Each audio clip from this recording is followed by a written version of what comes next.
സംസ്ഥാനത്ത് പട്ടികജാതി പട്ടികവർഗ വിദ്യാർത്ഥികളുടെ ആനുകൂല്യങ്ങൾ മുടങ്ങിക്കിടക്കുന്നതായി വി.പി. സജീന്ദ്രൻ.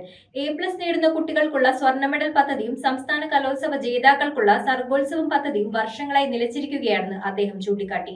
കൂടാതെ ഈ വിഭാഗത്തിൽപ്പെട്ട കുട്ടികളുടെ ഹോസ്റ്റൽ ഫീസും സ്റ്റൈപ്പൻഡും ഗ്രാന്റും വിതരണം ചെയ്യുന്നതുമായി ബന്ധപ്പെട്ട വിഷയം സർക്കാർ ഗൗരവമായി എടുക്കണമെന്നും എം.എൽ.എ.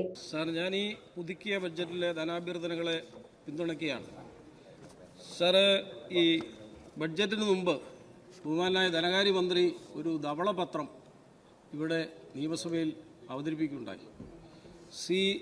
ഇവിടെ ഈ ധവളപത്രത്തെക്കുറിച്ച് വലിയ ചർച്ചകളായിരുന്നു ആ സമയത്ത്. കേരളത്തിലെ സാമ്പത്തിക വിദഗ്ധന്മാരൊക്കെ വലിയ ഗൗരവമായി ചർച്ച ചെയ്തു. ഇടതുപക്ഷത്തു നിന്ന് ഡോക്ടർ തോമസ് ഐസക് ഒരു സാമ്പത്തിക വിദഗ്ധനാണ്. അദ്ദേഹം അതേക്കുറിച്ച് വളരെ കാര്യമായ അഭിപ്രായം പറഞ്ഞു. കേരളത്തിലെ യഥാർത്ഥ സാമ്പത്തിക സ്ഥിതി എന്തെന്നുള്ള കണക്കായിരുന്നു അതിൻ്റെ അകത്തുണ്ടായിരുന്നു. ഞാനും അത് വായിച്ചു നോക്കി. പാർട്ടി സെക്രട്ടറി ഗോവിന്ദൻ മാഷിനോട് ചോദിച്ചു, പത്രക്കാർ അങ്ങ് കേരളത്തിൽ ഇറക്കിയ ധവളപത്രത്തെക്കുറിച്ച് എന്താണ് അഭിപ്രായം എന്ന് ചോദിച്ചപ്പോൾ, ഞാൻ ദേശാഭിമാനി പത്രം ഒഴിച്ചൊരു പത്രവും വായിക്കാറില്ല, ജനയുഗം പോലും വായിക്കാറില്ല. അതുകൊണ്ട് ബഹുമാനപ്പെട്ട PRDയുടെ ചുമതലയുള്ള മുഖ്യമന്ത്രിയോട് പറയാനുള്ളത്, ദയവായി അങ്ങ് പാർട്ടി സെക്രട്ടറിക്കൊന്ന് വായിക്കാൻ ദേശാഭിമാനിയിലൊരു പരസ്യം കൊടുക്കണമെന്നുള്ളതാണ് എൻ്റെ ഒരു അഭിപ്രായം. സാർ, ഇവിടെ 102 സീറ്റുകളുമായിട്ടാണ് UDF ജയിച്ചു വന്നത്. സാർ, ഈ 102 സീറ്റുകൾ കനകോലുമായി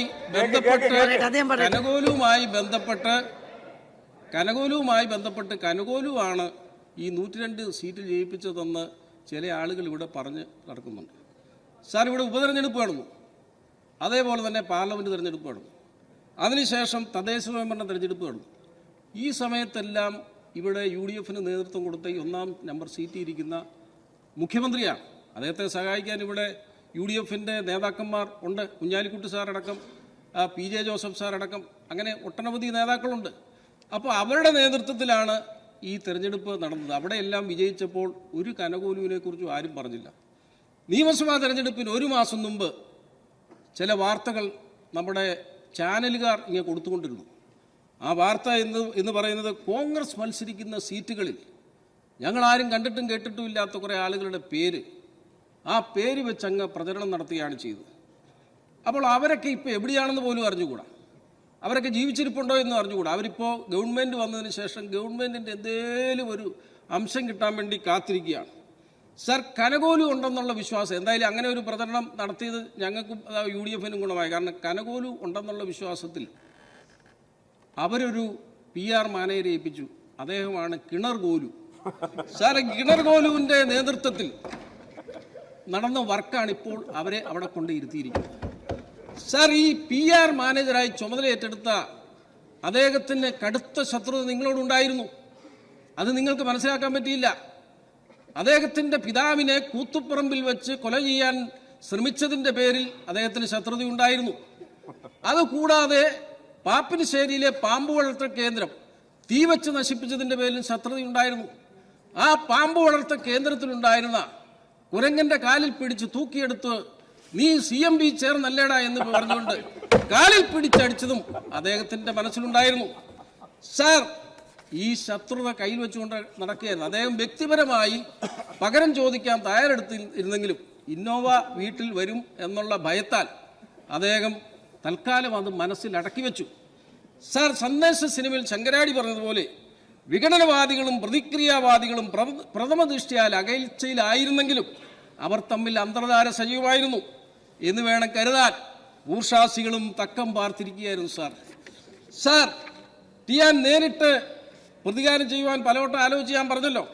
അവസാനം വലിയ വരുമാനമുള്ള ഒരു ജോലി വേണ്ട എന്ന് വെച്ചുകൊണ്ടാണ് അദ്ദേഹം PR-ൻ്റെ ഉത്തരവാദിത്വം ഏറ്റെടുത്തുകൊണ്ട് അദ്ദേഹം ചുമതല ഏറ്റെടുത്തത്.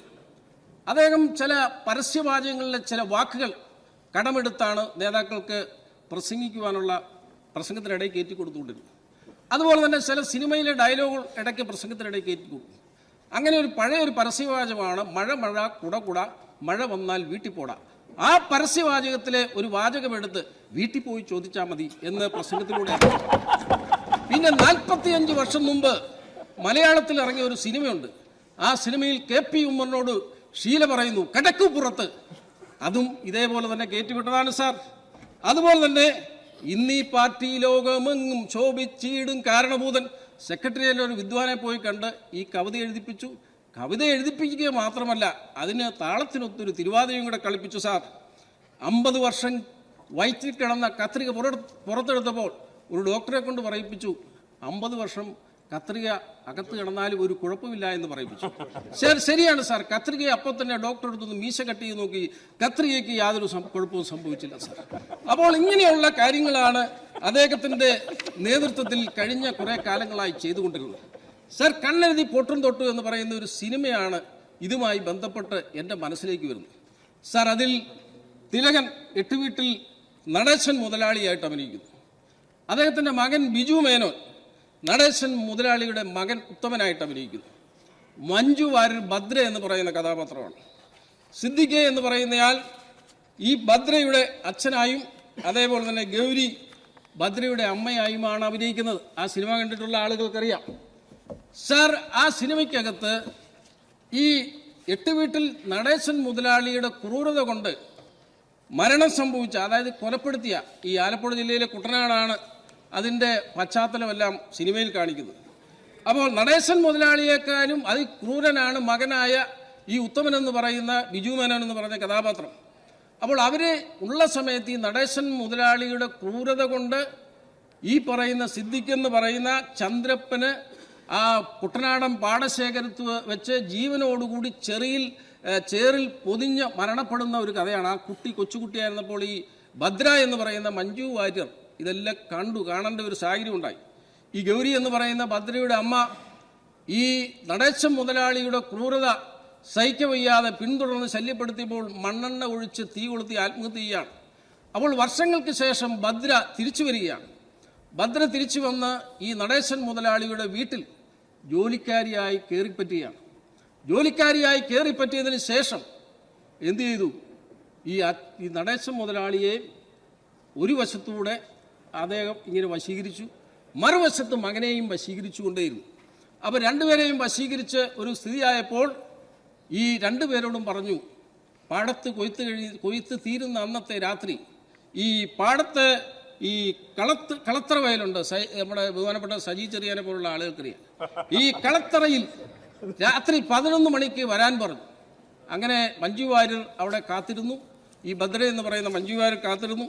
തെക്ക് ഭാഗത്തുനിന്ന് തന്തയായ ഈ നടേശൻ മുതലാളിയും വടക്ക് ഭാഗത്തുനിന്ന് ആര് വരുന്നു? മകനായ ബിജു മേനോനും.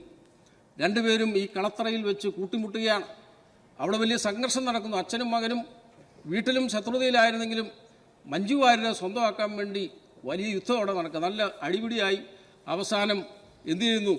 ചെളിയിലേക്ക് മറയുന്നു. ചെളിയിൽ മറിഞ്ഞ് കൂണ്ടുകിടന്നപ്പോൾ ഈ ഭദ്ര എന്ന് പറയുന്ന കഥാപാത്രം അവിടുത്തെ ഒരു വലിയ മടയുണ്ട്, വെള്ളം കെട്ടുന്നതിന് മട, അതിസാഹസികമായി കുത്തിപ്പൊട്ടിച്ച് ഈ വെള്ളം ഒഴുക്കി വിടുകയാണ്. ആ വെള്ളം മലവെള്ളപ്പാച്ചിൽ പോലെ ഈ വെള്ളം ഒഴുകി ഈ അപ്പൻ്റെയും മകൻ്റെയും പുറത്തേക്ക് പോകുമ്പോൾ ഇലക്ട്രിക് ഹോസ് സഹിതം വെള്ളത്തിൽ വീണ് ഷോക്കടിക്കുകയും ആ വെള്ളപ്പാച്ചിലിൽ ഇവർ രണ്ടുപേരും ഒലിച്ചു പോവുകയാണ് ചെയ്തത്. സാർ, ഈ സിനിമയെക്കുറിച്ച് പറയാൻ കാര്യം, ഈ PR മാനേജറുടെ ഈ സിനിമയിൽ അപ്പനും മകനുമാണ് ഒലിച്ചു പോയതെങ്കിൽ ഈ PR മാനേജറുടെ PR വർക്കിൽ അപ്പനും മരുമോനുമാണ് ഒലിച്ചു പോയത് എന്നുള്ളത് ഞാനിവിടെ പറയാൻ ആഗ്രഹിക്കുകയാണ് സാർ. അതുകൂടാതെ ഇപ്പോൾ ഈ PR മാനേജർ പുതിയൊരു ഡയലോഗുമായി ഇറങ്ങിയിട്ടുണ്ട്. അത് MDയുടെ വടക്കം വീരഗാഥയിലെ ഒരു ഡയലോഗാണ്. അടുത്ത പ്രസംഗത്തിൽ ചിലപ്പോൾ കേൾക്കാം. ഞാനിപ്പോൾ ഇത് എഴുതി കൊടുത്തുകൊണ്ട് ചിലപ്പോൾ അത് ഒഴിവാക്കും. ജീവിതത്തിൽ ചന്തുവിനെ തോൽപ്പിച്ചിട്ടുണ്ട് പലരും പല വട്ടം. ഉപതെരഞ്ഞെടുപ്പുകൾ ആദ്യം എന്നെ തോൽപ്പിച്ചു, പാർലമെന്റ് തെരഞ്ഞെടുപ്പിൽ പിന്നീട് എന്നെ തോൽപ്പിച്ചു, തദ്ദേശ തെരഞ്ഞെടുപ്പിലും എന്നെ തോൽപ്പിച്ചു, നിയമസഭാ തെരഞ്ഞെടുപ്പ് 102 സീറ്റിലും തോൽപ്പിച്ചു. ചങ്ങാതിമാരായ G. സുധാകരനും കുഞ്ഞികൃഷ്ണൻ TK ഗോവിന്ദൻ മാഷും എന്നെ തോൽപ്പിച്ചു. തോൽവികൾ ഏറ്റുവാങ്ങുവാൻ ചന്തുവിൻ്റെ ജീവിതം ഇനിയും ബാക്കി എന്നുള്ള ഡയലോഗാണ് സാർ ഇനി ഇവിടെ പറയാനുള്ളത്. സാർ, എന്തെങ്കിലും കാര്യം ഗൗരവത്തോടു കൂടി സാർ, എന്തെങ്കിലും കാര്യം നാളത്തെ ഡിമാൻഡാണെങ്കിലും ഞാൻ അഡ്വാൻസ്, നമ്മുടെ മുഖ്യമന്ത്രി എല്ലാം അഡ്വാൻസായി പോകുന്ന ആളാണ്. അപ്പം നാളത്തെ ഡിമാൻഡിൽ ഒരു കാര്യം പറയണം. നാളെ എനിക്ക് പ്രസംഗമില്ല സാർ. ഇന്നത്തെ മാതൃഭൂമി പത്രത്തിൽ പ്രധാനമായിട്ടും ഉള്ളത് പട്ടികജാതി വിദ്യാർത്ഥികൾക്കുള്ള പദ്ധതി കോവിഡിൽ നിർത്തി പിന്നെ മുക്കി. അതാണ് ഇന്നത്തെ ഒരു പ്രധാന വാർത്ത. എല്ലാ വിഷയങ്ങൾക്കും A+ നേടുന്ന വിദ്യാർത്ഥികൾക്ക് സ്വർണ്ണ മെഡൽ പദ്ധതിയും സംസ്ഥാന കലോത്സവങ്ങളിൽ എ ഗ്രേഡുകാർക്കുള്ള സ്വർഗോത്സവ പദ്ധതിയുമാണ് സർക്കാർ മറന്നത്. കോവിഡിൻ്റെ കാലത്ത് നിർത്തിയതാണ് സാർ. കഴിഞ്ഞ ഗവൺമെൻറ്റിൻ്റെ കാലത്തല്ല, കോവിഡിൻ്റെ കാലത്ത്, കഴിഞ്ഞ ഗവൺമെൻറ്റിൻ്റെ കോവിഡ് കാലത്ത് നിർത്തിയതാണ്. സ്വർണ്ണ മെഡൽ പദ്ധതി 6 വർഷമായി മുടങ്ങിക്കിടക്കുകയാണ്. 2019 അവസാനമായ മെഡലുകൾ വിതരണം ചെയ്തത്. സാർ, സംസ്ഥാന സ്കൂൾ കലോത്സവങ്ങളിൽ എ ഗ്രേഡ് നേടുന്ന പട്ടികജാതി വിദ്യാർത്ഥികൾക്ക് 10,000 രൂപ നൽകുന്ന സർഗോത്സവ പദ്ധതിയുടെ സ്ഥിതിയും സമാനമാണ് സാർ. സാർ, ബഹുമാനപ്പെട്ട മുഖ്യമന്ത്രിയോടും പട്ടികവർഗ ക്ഷേമ വകുപ്പ് മന്ത്രിയോടും പറയാനുള്ളത്, സ്വർണത്തിൻ്റെ വിലയൊക്കെ കൂടിയെങ്കിലും സ്വർണം അളവ് കുറച്ചിട്ടായാലും ഇത് ഈ വർഷം തൊട്ട് കൊടുക്കുവാനുള്ള അടിയന്തര നടപടി സ്വീകരിക്കണം. സാർ, പട്ടികജാതിക്കാരെ സംബന്ധിച്ച്, പട്ടികവർഗക്കാരെ സംബന്ധിച്ച് കഴിഞ്ഞ ഗവൺമെൻറ്റിൻ്റെ കാലത്ത് നടപ്പിലാക്കി എന്ന് പറഞ്ഞ പല പദ്ധതികളും ഇന്ന് മുടങ്ങിക്കിടക്കുകയാണ്. അവരുടെ ഹോസ്റ്റൽ ഫീസ് മുടങ്ങിക്കിടക്കുന്നു, അവരുടെ സ്റ്റൈഫൻഡ് മുടങ്ങിക്കിടക്കുന്നു, അവരുടെ ലംസം ഗ്രാൻഡ് മുടങ്ങിക്കിടക്കുന്നു, ഹോസ്റ്റലിൽ താമസിക്കുന്ന കുട്ടികളുടെ പോക്കറ്റ് മണി മുടങ്ങിക്കിടക്കുന്നു. സാർ, ഹോസ്റ്റൽ ഫീസ് പോലും മുടങ്ങിക്കിടക്കുന്ന ഒരു സാഹചര്യം ഇന്ന് നമ്മുടെ സംസ്ഥാനത്തുണ്ട്. അത് നാളത്തെ ഡിമാൻഡിൽ, ഞാൻ സമയം എടുക്കുന്നില്ല സാർ, നാളത്തെ ഡിമാൻഡിൽ അത് ചർച്ച ചെയ്യുമ്പോൾ ബഹുമാനപ്പെട്ട മന്ത്രി ഇവിടെ ഇല്ലെങ്കിലും അത് മുഖ്യമന്ത്രിയുണ്ട്, അത് ഗൗരവമായി എടുക്കണം എന്ന് ഞാൻ ഈ അവസരത്തിൽ പറഞ്ഞുകൊണ്ട്, ബാക്കി ഡിമാൻഡിൽ പറയുന്ന മുഴുവൻ കാര്യങ്ങളും എനിക്ക് മുമ്പേ പറഞ്ഞവരൊക്കെ പറഞ്ഞതുകൊണ്ടാണ് ഞാൻ ഈ കാര്യം ആരും പറഞ്ഞില്ല, അതുകൊണ്ടാണ് ഞാൻ പറഞ്ഞത്. ഞാൻ കൃത്യസമയത്ത് നിർത്തുന്നു. അങ്ങേക്ക് നന്ദി. ഈ ഉപാഭ്യർത്ഥനകളെ ഞാൻ ഒരിക്കൽ കൂടി പിന്തുണയ്ക്കുന്നു. നിങ്ങളുടെ സ്വർണത്തിന് പരമാവധി മൂല്യം നേടൂ. ഇപ്പോൾ നിങ്ങൾക്ക് ലഭിക്കുന്നു സ്വർണ്ണവിലയുടെ 85% വരെ ലോൺ. പുതിയ ഗോൾഡ് ലോൺ സ്കീമുകൾ മുഖേന പ്രതിമാസം പലിശ തുക നൽകിയോ ലളിതമായ മാസത്തവണകളിലൂടെയോ തിരിച്ചടവ് അനായാസമാക്കുന്നു. Muthoot finance gold loan.